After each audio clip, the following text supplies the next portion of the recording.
If you boys need any sort of my team grinding, make sure to hit up my boy Witty over on Twitter. He's got the fastest, most reliable, and the cheapest prices out there. You guys don't want to miss out. In this video, I'm going to be going over my team for this week's King of the Court and NBA 2K25 my team. I want to show you guys what squad I'll be using to try to compete and go for that first place. If you guys don't know, every single Saturday from 1 p.m. Eastern to 5 p.m. Eastern, there is an event called King of the Court that you can actually earn some pretty good prizes from.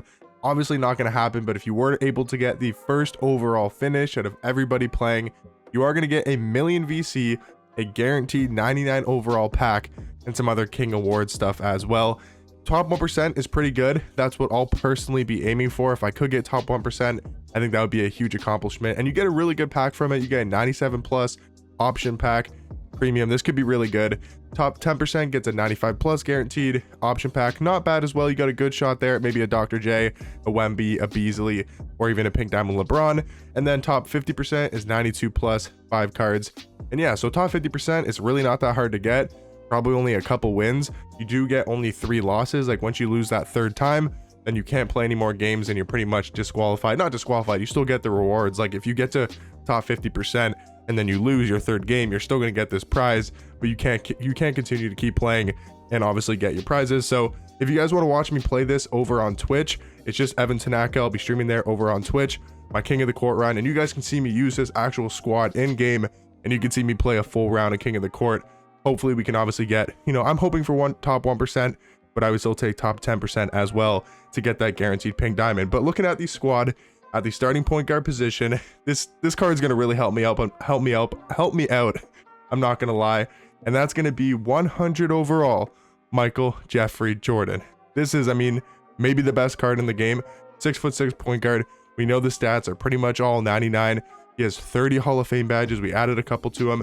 He's now got 33 on Hall of Fame. He's got one of the best jump shots in this game, a very quick release, and they also gave him like the Darius Garland dribble style, the best dribble style in this game. He's got great dribble sigs, and honestly, he's the best point guard for sure in my team, and maybe even the best card with how good of a 3-hunter and just how good of a scorer he actually is. So having this card at point guard means we don't really need much else scoring on this starting lineup, and that's why I'm going to put Scottie Pippen next to him, because this card as a defender at the shooting guard position, you can't really get much better. He's 6'8" at the 2.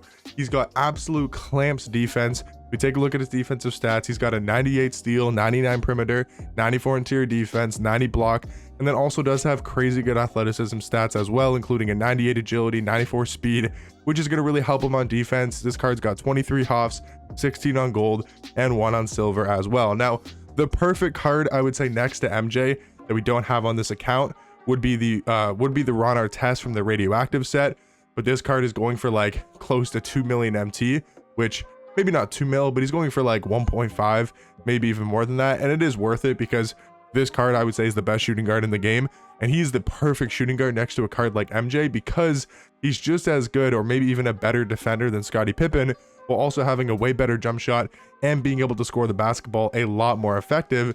But I think for this team, we're going to go Scottie Pippen at the 2, kind of getting that last dance, getting that Bulls connection between Michael Jordan and Scottie Pippen. Now at the starting small forward position, again, we're just going for more defense. We're going for more size around MJ because we have this card. We don't really need much else scoring. We have 2 good slashers there with Scottie Pippen and Giannis, and having a 6'11" small forward with a great wingspan, great player model, very versatile on the defensive end, I think valuable next to a card like MJ. 92 block, 96 steal, 95 perimeter, 95 interior defense. One of the best small forward cards in this game, even though it's not his dark matter version. His Galaxy Opal is pretty much the same card.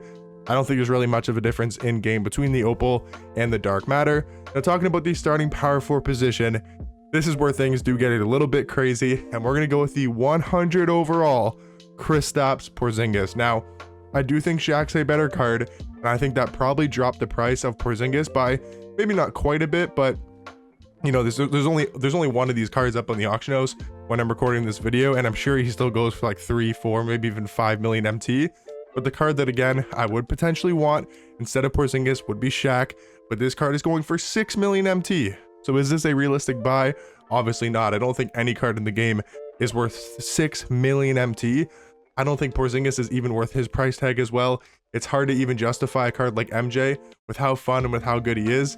The fact that he's going for like 4 mil plus, it's really hard to justify these prices. But shout out to Vlado, man. Shout out for me pulling those crazy good cards on his account, pulling that LaMelo, pulling that Chet, and getting us that Galaxy Opal Wemby. If you guys saw any of those pulls, that's pretty much how we were able to make this much MT, to be able to afford cards like MJ and Kristaps. But yeah, having this card at power forward, 7'2", ridiculously good card, great jump shot, and yeah, he's one of the best, if not the best, power forwards in this game. And then pairing him alongside Victor Wembanyama in the starting lineup is ridiculous. A 7'4" center, 7'8" wingspan, one of the best player models in this game. He gets some of the best defensive animations. He's got the greatest defense in this game at the center spot. And yeah, overall, guys, this is going to be my starting lineup for this week's King of the Court. I think we have great scoring, obviously, with MJ.